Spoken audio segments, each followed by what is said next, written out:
Buen día. En titulares hoy. Miles protestan en Londres contra la identificación digital obligatoria por temor a una vigilancia masiva.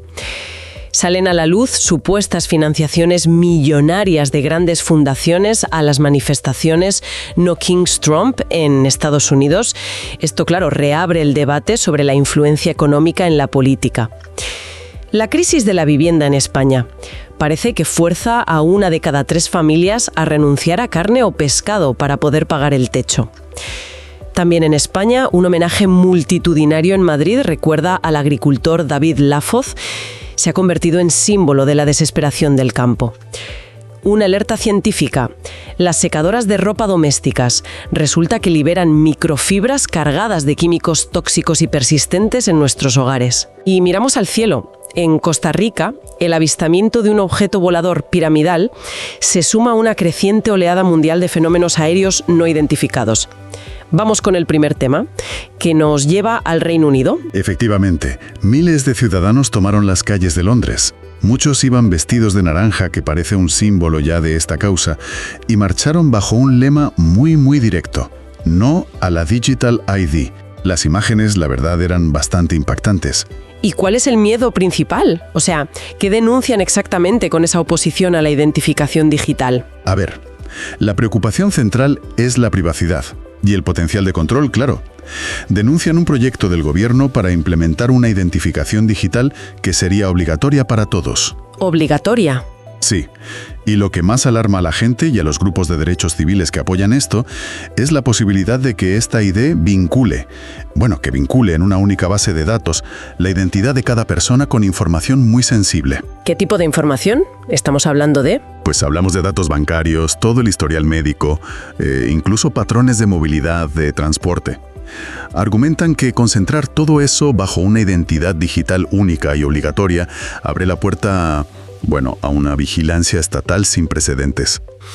Vaya. A un control social casi total. Temen que pueda usarse para restringir accesos, monitorizar comportamientos o incluso, penalizar ciertas actividades. Suena bastante distópico, sí. Este tipo de movimientos de resistencia contra la ID digital están surgiendo y de hecho creciendo en varios países europeos. Ah, o sea que no es un caso aislado. No, parece que hay una desconfianza cada vez mayor hacia cómo la tecnología, que siempre se nos presenta como progreso, como conveniencia, pues podría estar convirtiéndose, quizá no tan obviamente al principio, en un instrumento muy poderoso de control. Claro. Se plantea un debate de fondo sobre los límites, ¿no? Y las garantías que necesitamos en esta era digital. Parece que la libertad rara vez se pierde de golpe. Más bien es a través de pequeñas concesiones, pasitos, que parecen lógicos, convenientes, justificados a menudo por la seguridad. Es por tu seguridad, nos dicen. Claro, el argumento de siempre. De Londres saltamos a Estados Unidos. Allí también ha habido manifestaciones importantes hace poco. Así es, cruzamos el charco. Miles de personas salieron a la calle en ciudades como Washington, D.C., Nueva York, Boston, ciudades clave. El lema que unía a estas protestas era No Kings. No reyes. No reyes. ¿A qué se refieren con eso? Pues el mensaje principal es un rechazo frontal a lo que los manifestantes ven como una deriva autoritaria o antidemocrática por parte de Donald Trump y sus seguidores. La convocatoria fue muy amplia, Se habla de más de 2.600 eventos de protesta en todo el país. Muchísimos. Una movilización grande. Sí, indica una movilización ciudadana importante. Pero, claro, como suele pasar en estas grandes movilizaciones, ha salido información sobre quién podría estar detrás, ¿no? Financiando. Exacto, y aquí es donde la cosa se complica un poco y se vuelve más polémica. Han aparecido documentos, informaciones que apuntan a que varias de las grandes redes filantrópicas del país serían las principales fuentes de financiación de este movimiento No Kings. Hablamos de nombres conocidos, de las grandes fundaciones. Muy conocidos, sí. En la lista que ha salido están entidades como Arabella Advisors, que es una consultora que gestiona muchos fondos para causas progresistas, y fundaciones con un peso histórico y económico enorme. La Fundación Ford, Rockefeller, la Fundación Buffett. Buffett, sí. La Fundación Tides y, cómo no, la Open Society Foundations de George Soros.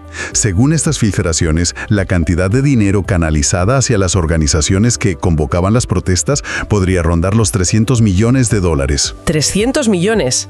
Es una cifra astronómica. Esto inevitablemente genera preguntas sobre la independencia de estos movimientos, ¿no?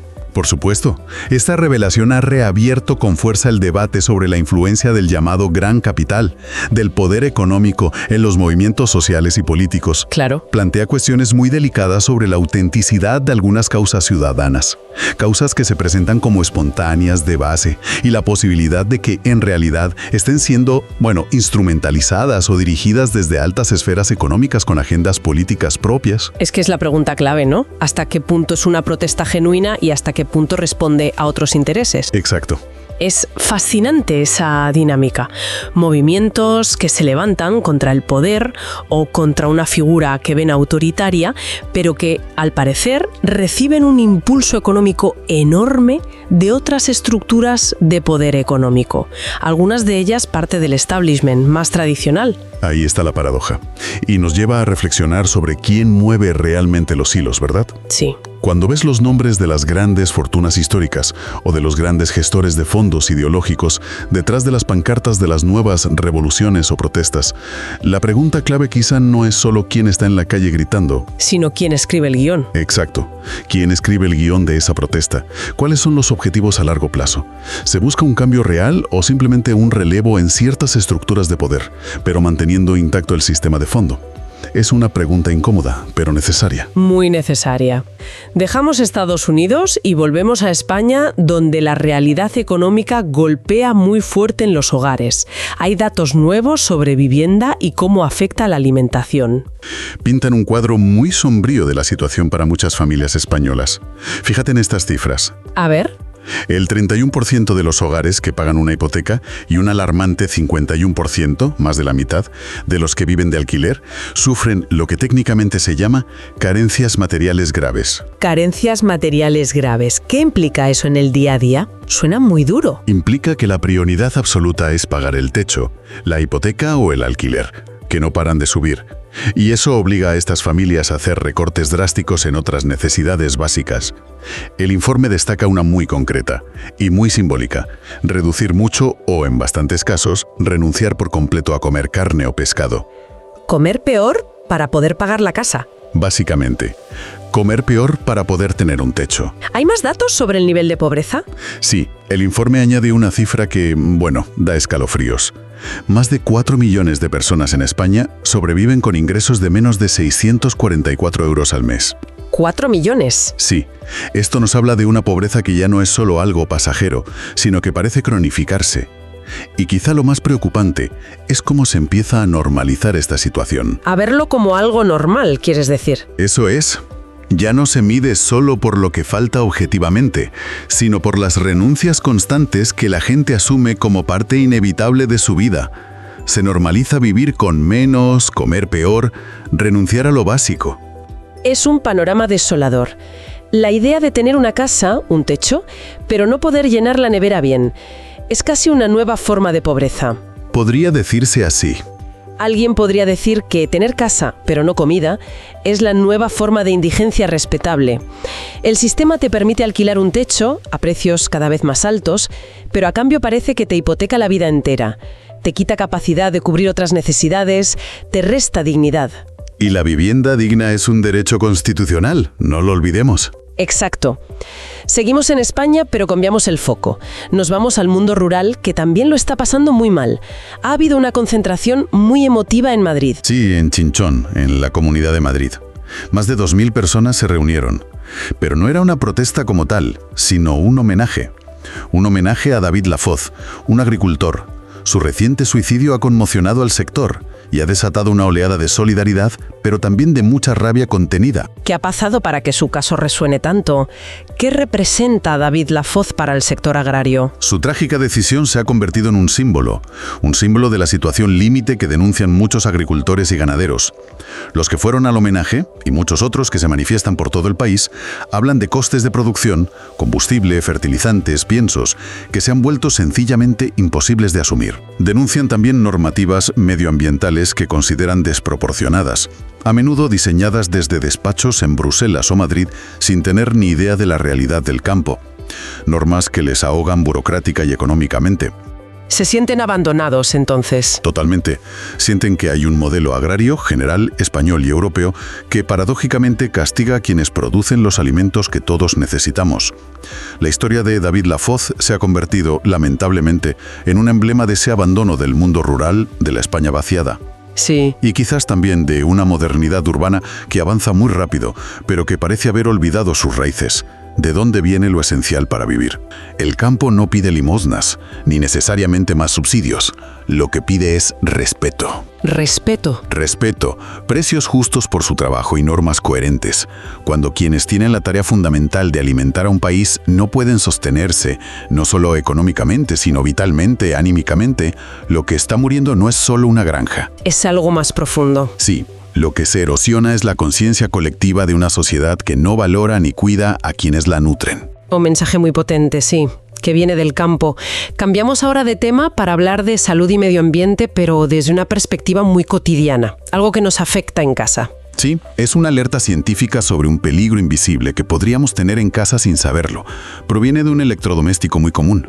La secadora de ropa. La secadora, vaya, ¿qué problema hay con ellas? Pues un análisis científico reciente ha revelado que las secadoras domésticas liberan al aire una cantidad enorme de fibras microscópicas de la ropa que secamos, poliéster, nylon, incluso algodón.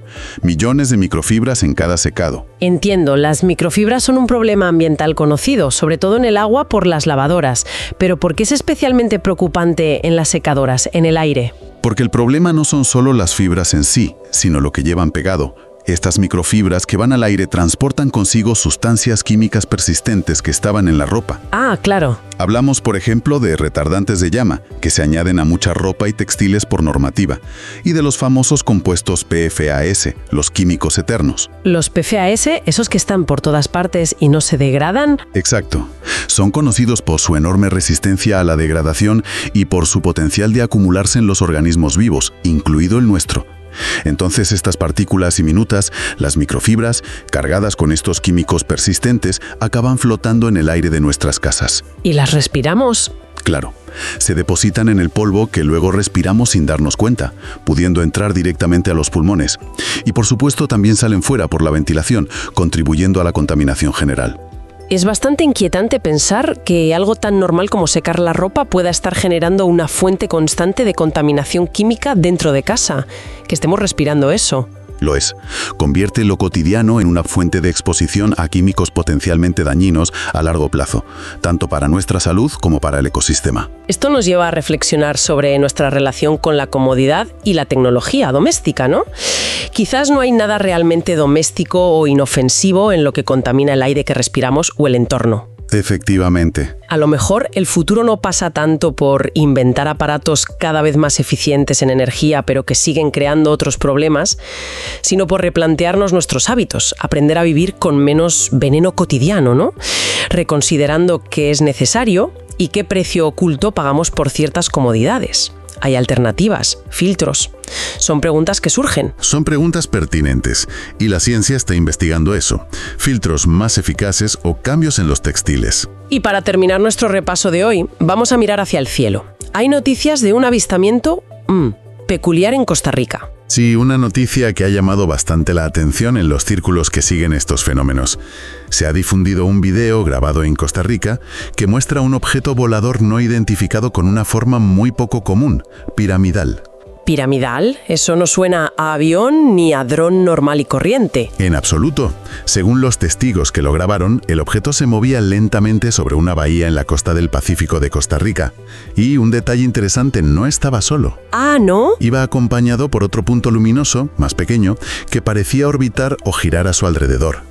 Los testigos insisten en que su comportamiento, la forma de moverse, la falta de ruido, no se correspondía con ninguna aeronave o dron conocido. ¿Es un caso aislado o forma parte de algo más grande que está pasando? Aquí está lo relevante. No es un hecho aislado. Este avistamiento en Costa Rica se suma a lo que muchos describen como una creciente oleada de reportes de fenómenos aéreos no identificados, o UAPs, como se les llama ahora en algunos sitios, que se han estado registrando en los últimos meses en muchos países. O sea que ¿se están viendo más cosas raras en el cielo últimamente? Parece que sí. Hemos oído de casos en Estados Unidos, Japón, Ucrania. ¿Y hay algún patrón? ¿Ocurren en sitios concretos? Es interesante observar que varios de estos avistamientos recientes, no solo el de Costa Rica, han ocurrido cerca de instalaciones sensibles, centrales nucleares, bases militares, grandes infraestructuras tecnológicas. Curioso. Esto ha llevado a algunos investigadores a plantear hipótesis alternativas, más allá de las explicaciones convencionales o extraterrestres. ¿Qué tipo de hipótesis? Sugieren que el aumento de estos fenómenos podría estar relacionado, de alguna manera, con la intensa actividad electromagnética o los potentes campos de energía que generan precisamente estas grandes instalaciones tecnológicas modernas. Como si esas energías los atrajeran o los hicieran visibles. Algo así. No está claro si es que estas energías atraen los fenómenos, si permiten detectarlos mejor, o si incluso podrían ser una manifestación de alguna interacción energética que no conocemos. Es un terreno fascinante y lleno de especulación, claro, pero la acumulación de casos es llamativa. Sin duda. Y la reflexión que podemos sacar de esta oleada de avistamientos es, como mínimo, provocadora. La cantidad, la frecuencia, la calidad de algunos reportes, a veces confirmados por militares, hacen cada vez más difícil decir que son solo errores, o el tiempo, o bromas. Ya no cuela tanto, ¿no? Exacto. Quizás la pregunta clave ya no es tanto si ellos, sean lo que sean, se están acercando más a nosotros, sino si nosotros, con nuestra tecnología cada vez más potente, nuestra actividad energética y electromagnética en aumento, estamos emitiendo señales al universo. O alterando nuestro entorno de formas que no entendemos. Eso es, haciéndonos más visibles o interactuando con realidades que antes pasaban desapercibidas. Una perspectiva interesante. No solo mirar hacia afuera, sino también hacia adentro, hacia nuestro propio impacto. Exacto. Si intentamos conectar un poco los puntos de las noticias de hoy, vemos protestas por control digital, protestas políticas con financiación opaca, familias que no pueden comer bien por el coste de la vivienda, el campo desesperado, contaminación química en casa y fenómenos extraños en el cielo. Aunque parezcan temas muy distintos, ¿no da la sensación de que hay hilos conductores? Totalmente. Se percibe una tensión constante, mientras una parte de la sociedad, millones de personas, lucha cada día por llegar a fin de mes, por cubrir necesidades tan básicas como comer o tener un techo. El discurso oficial, el que nos llega desde arriba, sigue hablando de progreso, de recuperación, de sostenibilidad, de avances tecnológicos. Pero la realidad a pie de calle, la que reflejan estas noticias, parece ir por otro lado, ¿no? Es la realidad de tener que elegir entre comer o pagar el alquiler. Exacto. Es la realidad de sentirse vigilado o controlado por la tecnología que se suponía que nos iba a liberar. Es la realidad de respirar aire contaminado por nuestros propios aparatos sin saberlo. Es la desesperación de quien produce nuestra comida y no puede vivir de ello. Y no parece que el problema de fondo sea una escasez real de recursos a nivel global o falta de capacidad técnica para solucionar esto. Más bien, da la impresión de que hay, por un lado, un exceso de control y de complejidad burocrática en algunas áreas. Sí. Y por otro, una alarmante falta de sentido común y de humanidad al establecer las prioridades como sociedad. Se toman decisiones que afectan a millones, pero a menudo desde una perspectiva muy alejada de las consecuencias reales en la vida de la gente. Se repite un patrón, ¿verdad? Casi una constante. Decisiones importantes, políticas, económicas, tecnológicas, tomadas lejos de la gente, en despachos, en consejos de administración, en foros internacionales. Sí. Y las consecuencias, sobre todo las malas, acaban cayendo casi siempre sobre los mismos. La población general, los trabajadores, los más vulnerables, el medio ambiente que compartimos todos. Por eso quizás estar despierto hoy, estar informado de verdad, va más allá de simplemente leer titulares. Implica un esfuerzo por mirar la realidad sin los filtros, digamos, edulcorantes del discurso dominante. Conectar los puntos. Eso. Y sobre todo, implica dejar de normalizar situaciones que, si las piensas fríamente, son profundamente injustas o inaceptables desde un punto de vista ético y humano básico. Quizás el problema más profundo, más sutil, es que hemos empezado casi sin darnos cuenta a llamar normalidad a lo que en realidad podría ser una forma moderna y sofisticada de servidumbre. Una servidumbre moderna. Una servidumbre tecnológica, cada vez más dependientes y vigilados. O incluso una servidumbre mental, aceptando como inevitable lo que quizás no lo es. Una reflexión final para darle vueltas. Por favor, compartan el video. Su colaboración es esencial. Gracias por permanecer despiertos. Hasta mañana. Entra ahora en mindaliacomunidad.com y hazte miembro activo de nuestra comunidad. Tendrás contenidos que la censura no permite poner en grandes plataformas, cursos exclusivos y documentales como el internacionalmente galardonado Señales antes de morir, producido por Mindalia, además de cursos como el nuevo de José Luis Parise. Hazte miembro de Mindalia Comunidad y despierta con Mindalia.com. Mi nombre es José Luis Parise y he metodizado en 11 pasos lo que enseñan las culturas originarias para que cada humano pueda alcanzar en esos 11 pasos realidades que están más allá de lo humano. Realidades de magia, realidades donde se toma partido por la divinidad en cada quien, se hacen conscientes con estos 11 pasos que vamos a descubrir juntos en Mindalia Comunidad.